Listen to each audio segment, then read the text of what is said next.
Dios Padre es el autor del plan. Dios Hijo es quien lo ejecuta y Dios Espíritu Santo es quien lo comunica. Para poder entender este increíble y hermosísimo plan, tenemos que dedicarnos a estudiar, estudiar, estudiar. Y lo primero en nuestra vida, lo más importante en nuestra vida, debe ser el estudio de la palabra de Dios. Porque no podemos conocer a nuestro Padre, no podemos reclamar la herencia si no conocemos quién es nuestro Padre. Y si el alimento espiritual no es lo más importante, entonces, ¿qué lo es? Si colocas otra cosa en primer lugar, porque definitivamente eso es más importante para ti que Dios. Por lo cual debemos ser muy organizados, muy disciplinados. Y es importantísima la autodisciplina.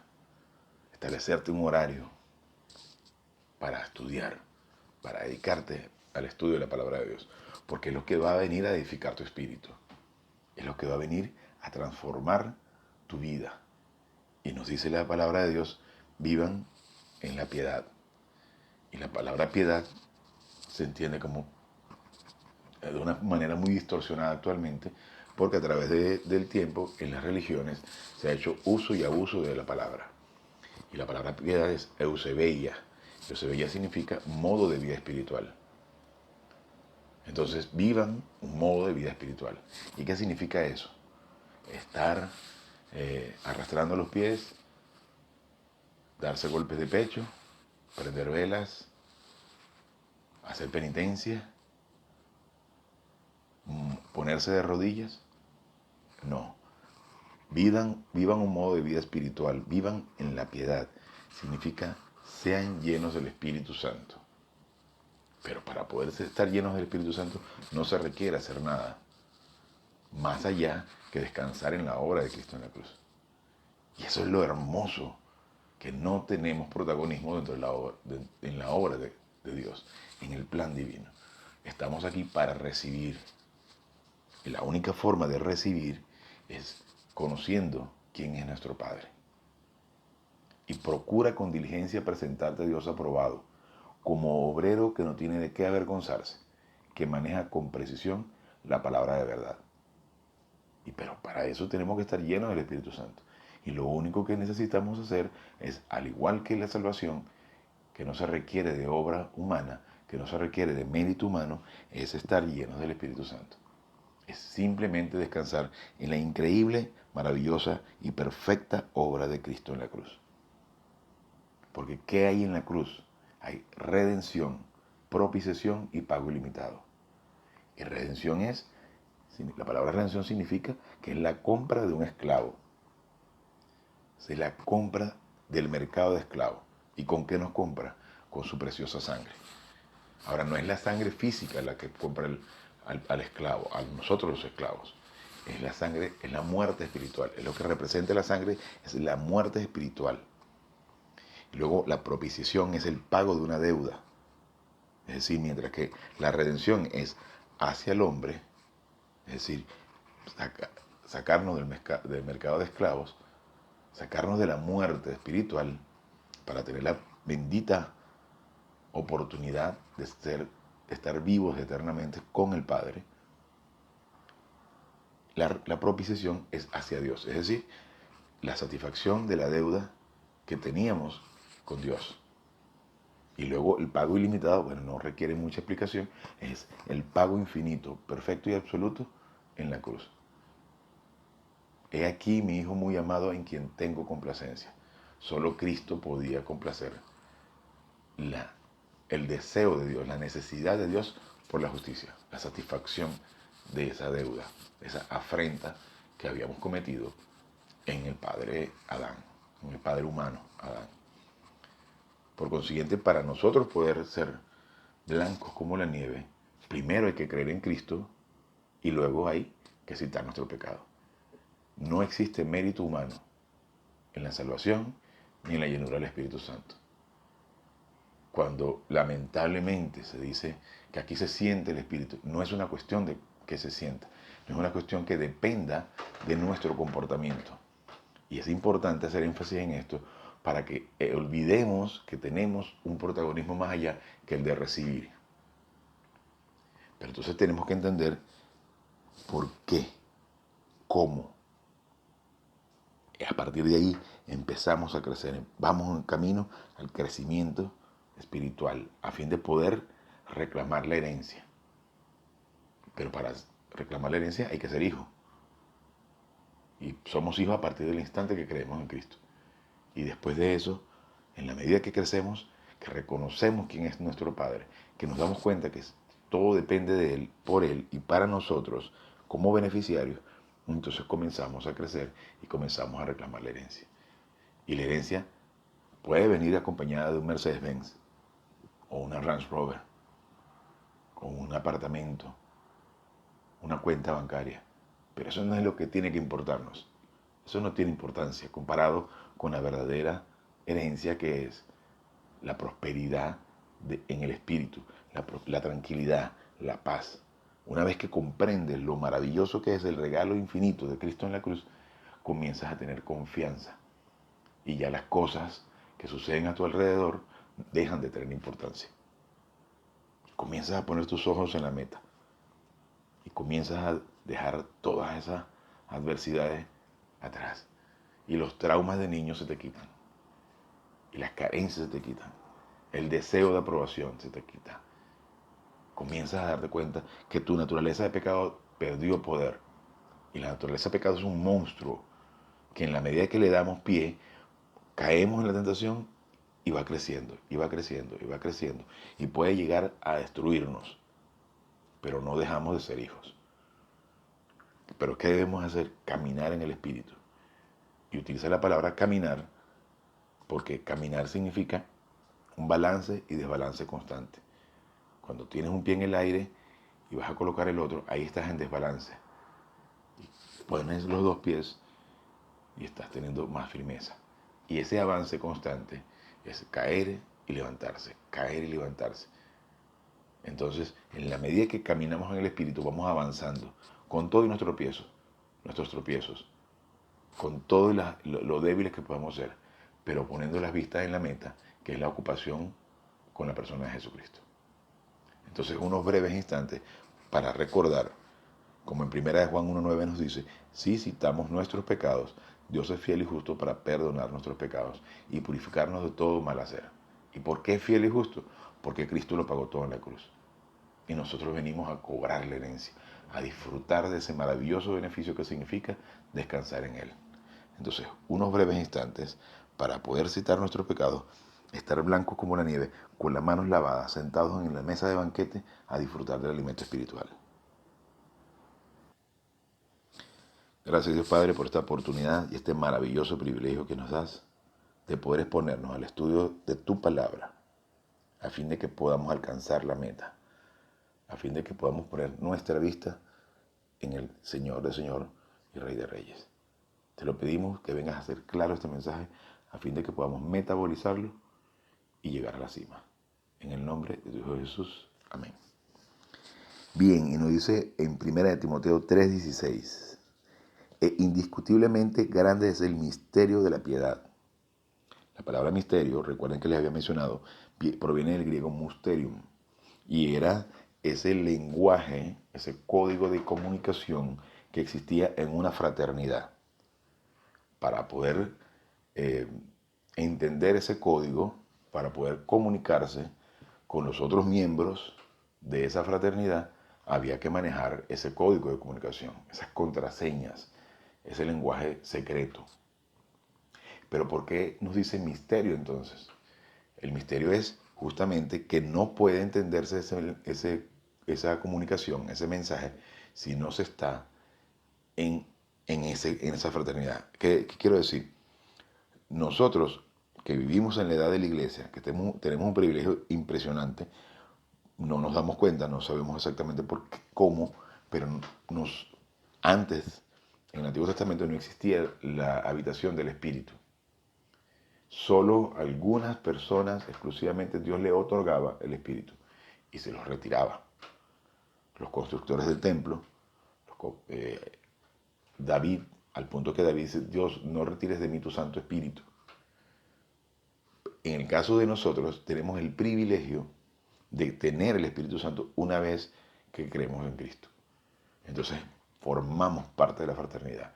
Del misterio también, ¿por qué? Porque en el Antiguo Testamento no existía ninguna información con respecto a la edad de la iglesia. De hecho, no existen profecías en la edad de la iglesia. En el Antiguo Testamento no se hablaba en ningún momento de la edad de los gentiles, de la edad de la iglesia.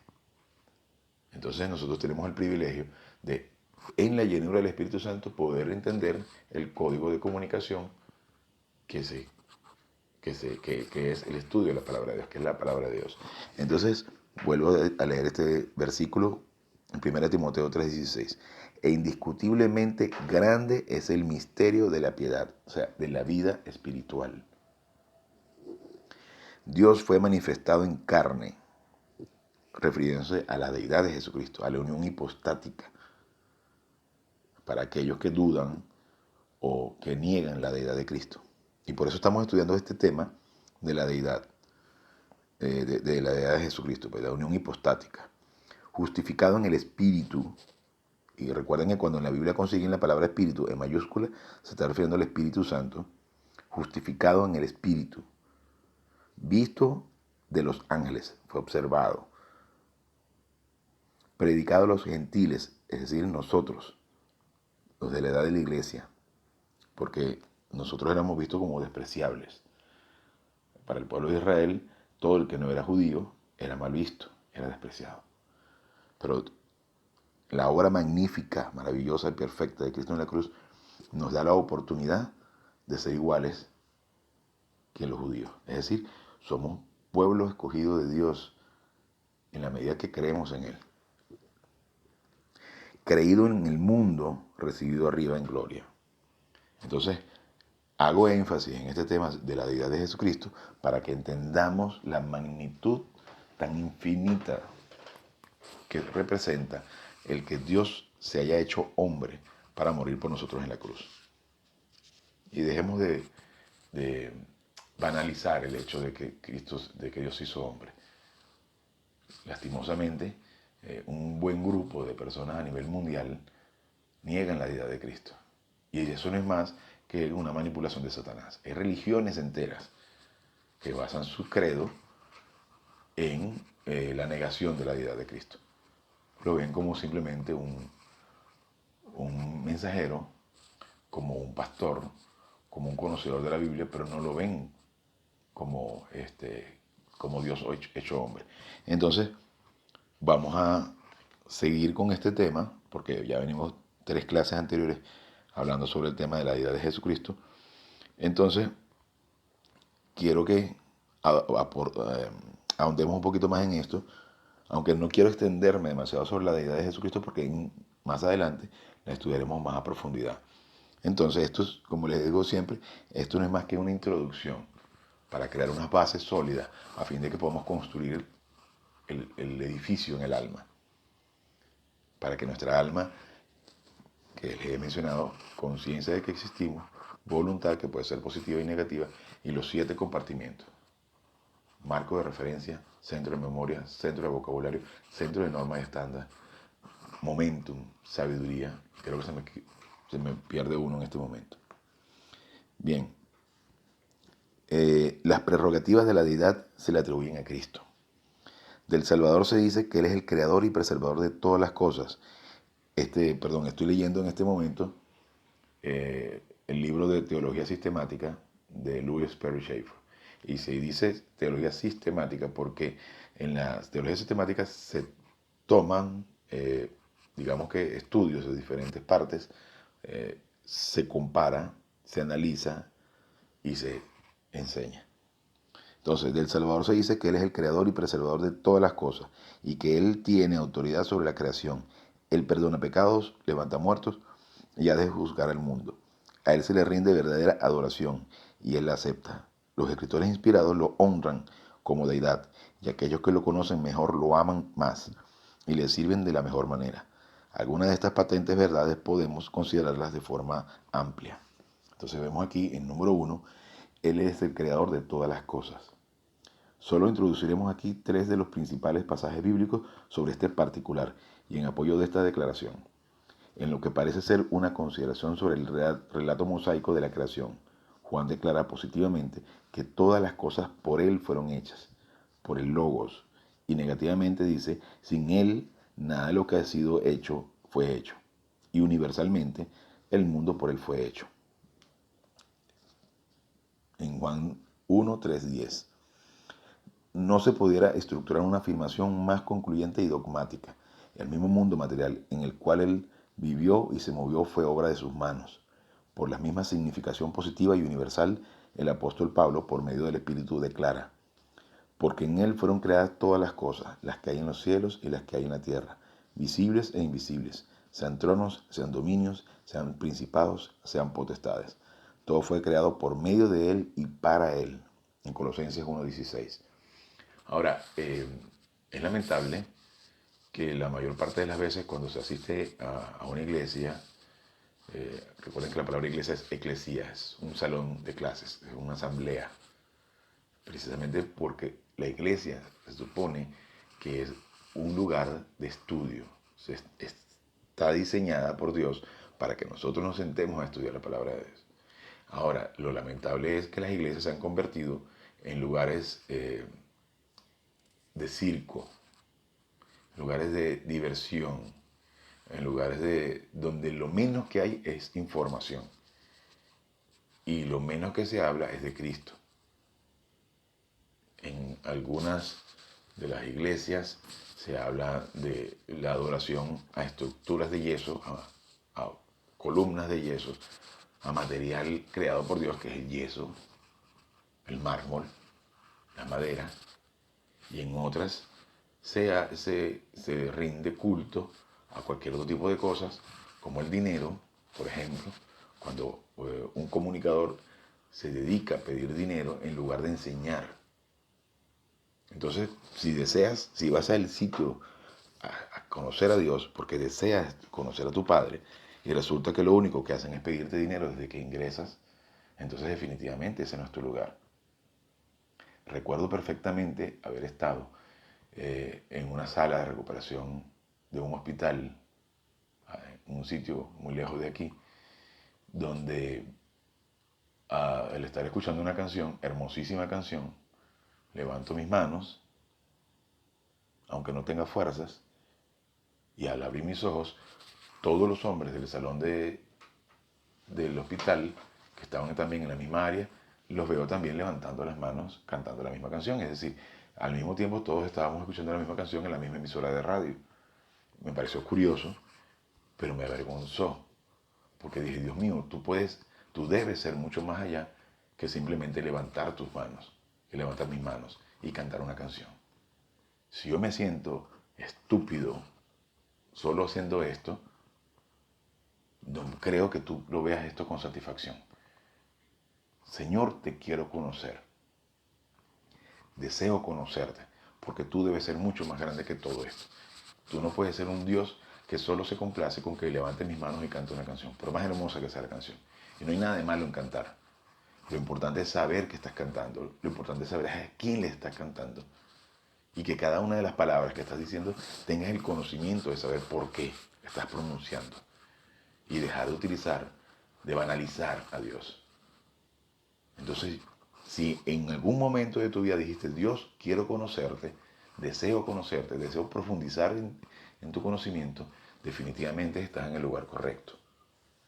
Porque no puede ser que Dios sea simplemente eso. Y si tuviste la oportunidad en la intimidad de tu alma en algún momento de decir, Dios, te quiero conocer, porque tú debes ser infinitamente más grande que esto, entonces estás en el camino correcto, porque vas a comenzar a recibir información que te va a que te va a servir para poner tus pies bien firmes sobre el suelo e ir creciendo para poder construir un edificio en tu alma y orientarte hacia el crecimiento espiritual. Y vas a comenzar a desechar toda la basura que está a tu alrededor. Y decir, ahí está la meta y quiero alcanzarla. Y si eres un hombre, y si Dios te concedió el don de pastor, el don de comunicador, llegarás a un momento en el que te dedicarás tanto al estudio de la palabra de Dios que lo demás no va a tener importancia. Ni dinero, ni trabajo, ni profesión, ni familia siquiera. Y no significa que no puedas amar a tu familia, claro que sí, pero ya están en segundo plano, porque lo primero es el conocimiento y la enseñanza de la palabra de Dios. Y haces todo el esfuerzo necesario porque deseas estar allí estudiando. Lo más delicioso que hay para ti es estudiar la palabra de Dios. Si eres un comunicador y deseas conocerlo más, pégate que ahí tendrás más información. Y continuando aquí con la lectura de Louis Perry Schaeffer, dice, agregando la verdad de que todos los elementos de su universo se sostienen en coherencia por medio de él, el escritor de Hebreos dice, y tú, oh Señor, en el principio fundaste la tierra, y los cielos son obra de tus manos.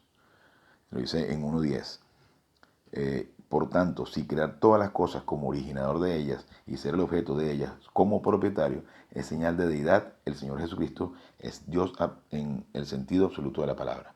Entonces imagínense la grandeza que significa estar allí colgado en la cruz, clavado de pies y manos, sufriendo el escarnio, recibiendo la inmundicia del todo el género humano, nuestra inmundicia. Imagínense la cantidad que habrán caído de míos y los que vendrán. Sin embargo, Dios en su absoluto conocimiento sabía que los pecados de David, desde que nació hasta que morirá, están todos escritos allí y vaciados en la persona de Jesucristo. Y entonces, lo increíblemente maravilloso es que mientras estaba colgando en la cruz, estaba recibiendo la inmundicia, estaba controlando todo el universo. Porque la muerte espiritual de Cristo en la cruz, es decir, el hombre, la parte humana de Cristo, era la que estaba pagando los pecados del mundo, pero la deidad de Cristo estaba controlando el universo. Entonces, imagínense la magnitud de el acto tan inmenso, tan infinito que estaba ocurriendo en la cruz. Entonces continuamos con el punto número 2. Él es el preservador de todas las cosas, el Señor de la gloria, el Salvador del mundo. Sostiene todas las cosas con la palabra de su poder, dice en Hechos 1.3. Y como lo notamos, Él es el ángel por el cual todas las cosas subsisten, en Colosenses 1.17. Tan vasto como es el universo, es un todo orgánico que se mantiene en coherencia mediante el poder de una persona omnipotente, el Cristo de Dios. En el punto 3 dice, Él perdona pecados, el derecho y la autoridad de perdonar pecados, puesto que el pecado es perverso por el hecho de que constituye ofensa contra Dios, solo puede ejercerlo el mismo Dios. Y recuerda que el pecado es actuar independientemente de Dios. Si recuerdan, el primer pecado que se cometió en el universo fue el de Satanás. Y no fue precisamente matar, robar, mentir, drogas, fue querer ser igual al Altísimo, el ángel más hermoso de la creación, Lucifer. Entonces fue por cierto, nada que tiene cola y ese tipo de cosas que tiene cuernos y es rojo. Eso solo fue una creación de Hollywood. Porque si viésemos a Lucifer en la actualidad probablemente nos quedemos admirados de su belleza, porque en ninguna parte dice la Biblia que le quitaron la belleza. Pero bueno, eso es otro punto. El caso es que Lucifer quiso ser igual al Altísimo, quiso compararse a Dios. Esa fue la soberbia más grande, el pecado de arrogancia más grande. Y cuando nosotros nos ponemos en posición de juzgar a otro, estamos tratando de criticar a otra persona, estamos poniéndonos en la posición de él. Por eso hay que tener cuidado de no caer en el pecado de querer juzgar la vida de otro, criticar cómo se comporta, cómo hace esto, cómo hace lo otro. Ese es trabajo de Dios. Entonces también nos dice aquí, Él perdona pecados, el derecho a la autoridad, ok, como decía aquí. Así que cuando Cristo actuó directamente en el perdón de pecados, lo cual sucedió en varios casos, mediante ese hecho estaba afirmando que Él es Dios. En una ocasión, Él realizó un notable milagro con el propósito de convencer a los escribas de que el Hijo del Hombre tiene potestad en la tierra para perdonar pecados. En Lucas 5:24. Del mismo modo, se nos revela que Cristo perdona los pecados de los que creen en Él. El apóstol Pablo escribe, de la manera que Cristo os perdonó, así también hacedlo vosotros, en Colosenses 3:13. Y los milagros, por cierto, servían para establecer la credibilidad en la persona que hacía los milagros. Es decir, es como la carta de presentación. Cristo no hizo milagros durante los 3 años de ministerio. O sea que debemos dejar de pedirle milagros. Que nos haga el milagro de que nos cure la pierna, que nos cure la enfermedad que tengamos. ¿Por qué? Porque un milagro es cuando Dios rompe las leyes de la naturaleza con el propósito de su enseñanza, de su comunicación, de su palabra, de su plan. No hace milagros por hacer milagros. Y debemos dejar de pedir milagros porque debemos estar concentrados en que esa enfermedad, ese malestar en la pierna, esa posibilidad de morir, no es más que una oportunidad para confiar en su plan. Y si es el instante en el que te van a decir que en una semana te mueres, entonces es un evento maravilloso para que demuestres el crecimiento espiritual confiando en su plan, agradeciéndole a Dios que pronto estarás con Él. Entonces, esa manipulación de querer pedirle milagros a Dios no es más que el desconocimiento de su palabra. Porque a los que aman a Dios todas las cosas le vienen a bien. Es decir, a los que le conocen, porque no puedes amarlo si no le conoces. A los que aman a Dios todas las cosas le vienen a bien. Eso significa todo sirve para crecimiento, todo sirve para bienestar. Pero para eso requieres tener información. De lo contrario, te mueres del pánico en una situación como esa. Y es perfectamente válido porque somos seres humanos, somos pecadores, somos débiles.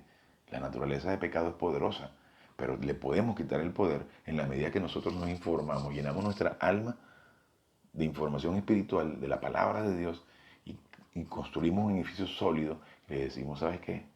No me importa si mañana me muero porque estaré en el paraíso con Cristo. Estaré con Dios, cara a cara con mi Señor. Y entonces comienzas a tener paz. En medio de la increíble dificultad que significa estar vivo, puedes alcanzar a tener paz. Y bien, continuamos aquí con el punto número 4. Les recuerdo que estamos leyendo Louis Sperry Chafer. Bien, Cristo resucitará a los muertos. Él hizo eso cuando estuvo aquí en la tierra. Al identificar aquello que es peculiar a la deidad, el apóstol Pablo escribe, para que no confiemos en nosotros mismos, sino en Dios que resucita a los muertos. En 2 Colosenses 1:9. Con el mismo objetivo, Cristo dijo, porque como el Padre levanta a los muertos y les da vida, así también el Hijo a los que quiere da vida, en Juan 5:21. Y se está refiriendo a dar vida eterna cuando nosotros creemos en Él. En Juan 5:28-29 se nos presenta una clara predicción. No os maravilléis de esto, porque vendrá hora cuando todos los que están en los sepulcros oirán su voz, y los que hicieron lo bueno saldrán a resurrección de vida, mas los que hicieron lo malo, ¿y qué es hacer lo bueno y hacer lo malo? Hacer lo bueno es creer en Cristo y hacer lo malo es rechazar la obra de Cristo en la cruz. Serán llamados a resurrección de condenación.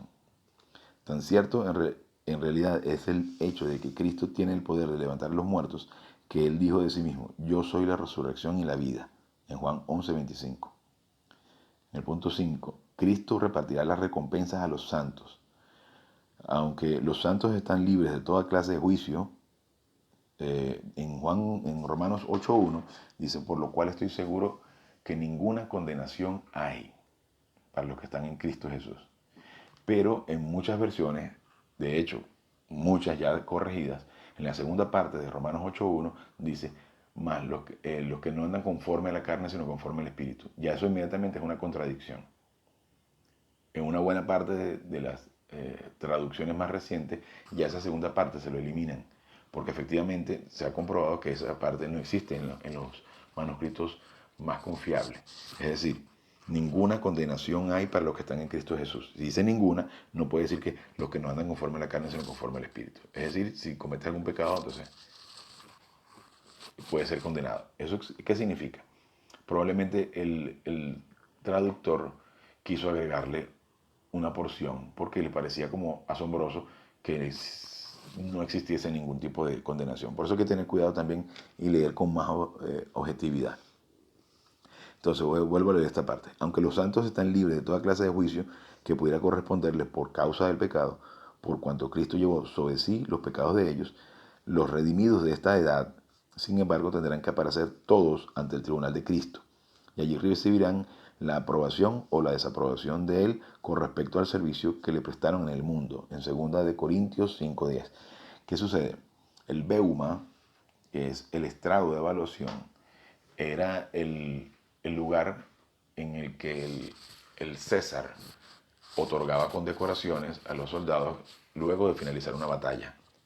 Es decir, él entregaba la condecoración según el comportamiento, el rendimiento que hubiese dado ese soldado en el campo de batalla.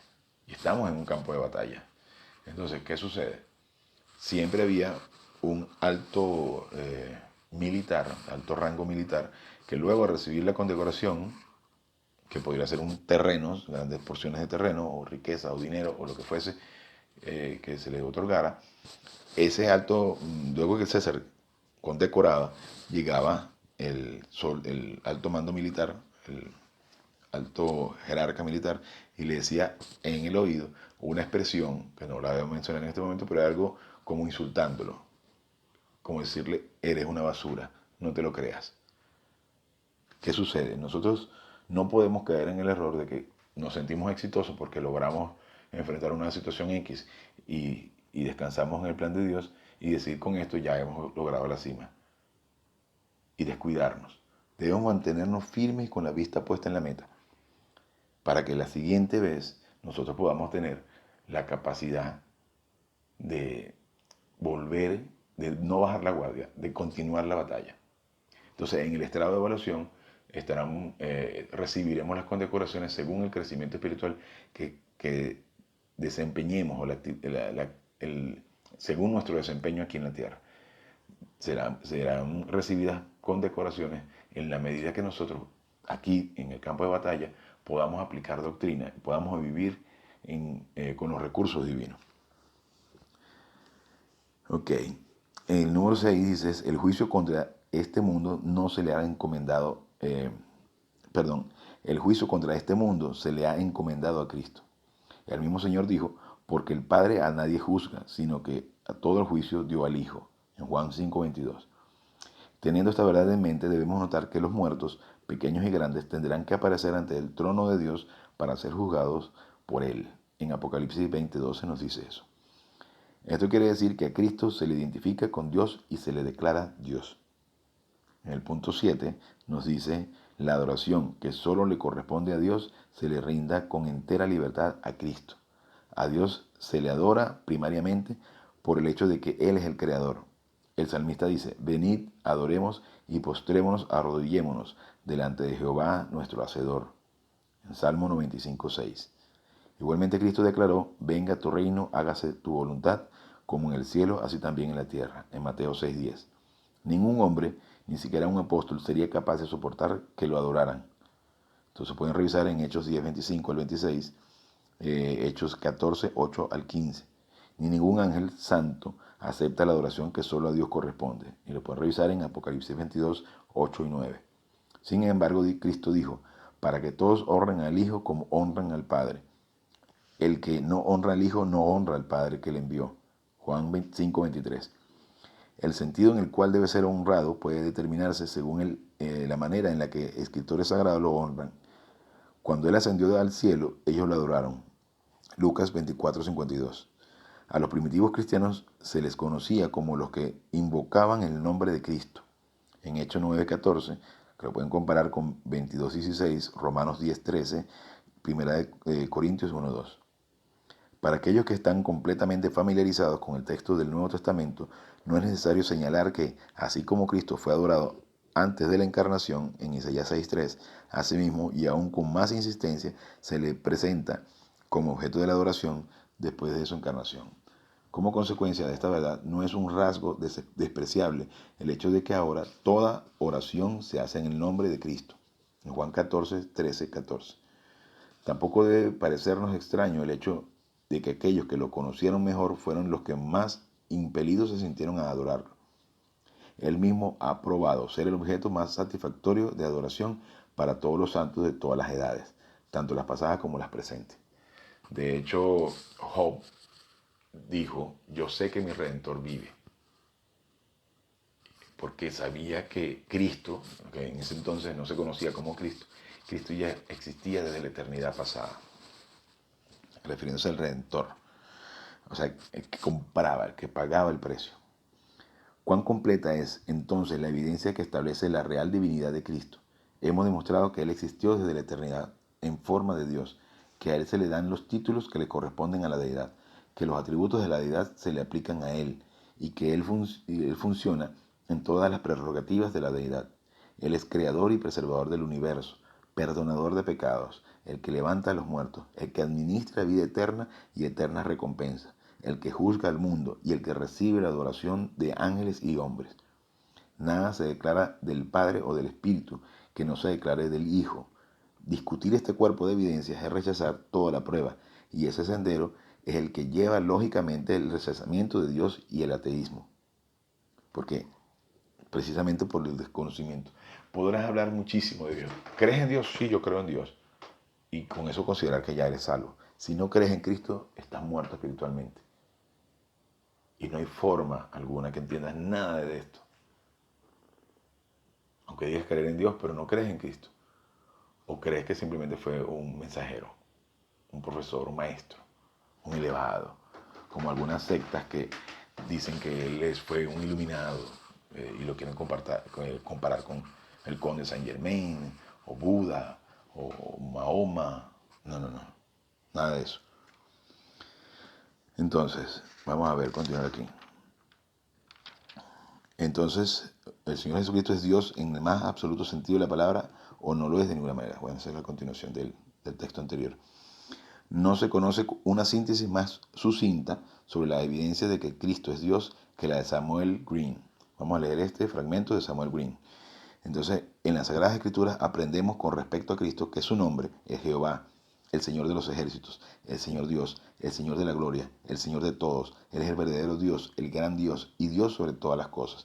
El primero y el último, el yo soy, o ser de propia existencia. O sea, yo soy el ser de propia existencia, el autocreado. Vamos a decirlo así. No sería autocreado exactamente, pero el autoexistente, perdón. Vemos que todos los atributos y perfecciones incomunicables de Jehová les corresponden a Cristo. Él es eterno, inmutable, omnipotente, omnipresente, omnisciente, y etc. Vemos que las obras que solo pueden ser hechas por Jehová las hace Cristo. Él creó todos los mundos, sostiene todas las cosas en la palabra de su poder, gobierna todo el universo y provee lo necesario para toda la creación. La fuerza de su voz llamará a millones de personas de entre los muertos en el día de la resurrección. Él las juzgará a todas en el gran día, aunque la compañía que habrá de estar ante su augusto tribunal sea innumerable, como la arena que está en la orilla del mar. Sin embargo, Él recordará perfectamente todas las acciones de ellos, sus palabras y sus pensamientos, desde el nacimiento de la creación hasta el fin del universo, hasta el fin de los tiempos. Eso es demasiado para el hombre, pero es muy fácil para Cristo. Él ha elegido su pueblo antes que el mundo fuera. La iglesia es su propiedad. Él redime al mundo perdido. Él es la fuente de toda gracia y la eterna salvación para su pueblo. Y Él es el que envía al Espíritu Santo a preparar la iglesia para su gloria. Él presentará a esa iglesia ante sí mismo al fin y le dará el reino. Y nosotros hemos de actuar hacia Cristo exactamente de la misma forma como tenemos que actuar con respecto al Dios Padre. Tenemos que creer en Él, ser bautizados en su nombre, orar a Él y servirle y adorarlo en la misma forma en la que servimos y adoramos al Padre. Esos son los hechos y las verdades que prueban irresistiblemente la deidad de Emmanuel. Bueno, entonces, si necesitan más pruebas de esto, definitivamente ya no se puede hacer nada.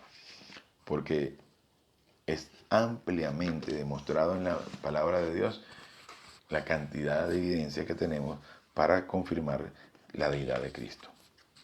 Entonces, si logramos comprender y hacer propio este concepto de la deidad de Cristo y hacer propio el concepto de todo está en sus manos y que Dios Padre tiene un plan perfecto porque lo diseñó de manera perfecta, Dios Hijo lo ejecuta al morir en la cruz y tiene el control de todo el universo y Dios Espíritu Santo lo comunica a nuestro espíritu humano, que tenemos ese código del misterio, que es la única manera de entender este fenómeno espiritual, es que seamos nacidos espiritualmente, y para eso tenemos que creer en Cristo. Y es ese punto de contacto de Dios con nosotros a través de nuestro espíritu. Entonces, recuerden que nosotros posicionalmente estamos inseparables de Cristo al haber creído en su obra en la cruz. Pero experiencialmente podemos ser un total desastre, pero nunca podremos separarnos de Él. Mis ovejas oyen mi voz, y el Padre que me las dio, nadie las arrebatará de mi mano. O sea, no podemos perder la salvación. Pero entonces cuando entendemos esto y lo magnífico, lo infinitamente grande que es este plan y es su obra en la cruz, entonces podemos tener una base sólida para poder decir, ahora quiero avanzar, ahora quiero crecer, quiero alcanzar la meta. Y en esa medida nos vamos construyendo un edificio en el alma al punto que podamos decir, te estoy conociendo, Padre, quiero conocerte más, quiero seguir creciendo. Y comienzas a avanzar y deja de ser prisionero de la circunstancia. Deja de ser prisionero de tu naturaleza de pecado. De eso se trata. Crecer a la máxima cima, a fin de que podamos metabolizar toda esta información. Y recuerden que la palabra metabolización la utilizó Pablo, porque gnosis es conocimiento, pero Pablo utiliza, además de eso, epignosis. Y epignosis es conocimiento metabolizado, es decir, procesado en nuestra alma al fin, con el propósito que podamos utilizarlo en el momento de la necesidad. Entonces, en la medida que vamos haciendo un cuerpo de doctrina sólido en el que podemos confiar, entonces podemos tener paz en medio de las peores circunstancias, en el medio de este mundo caído, en medio del cosmos. Y con esto terminamos la clase de hoy. Una pequeña oración y nos retiramos. Gracias, Dios Padre, por esta magnífica oportunidad y este privilegio que nos das de poder presentarnos ante ti a conocerte un poquito más. Gracias, y te pedimos que vengas a hacer claro este mensaje a fin de que podamos metabolizarlo y podamos entonces ir construyendo un edificio para llegar a la cima, con el propósito de alcanzar la máxima concentración en la persona de Jesucristo. En el nombre de su majestad. Amén.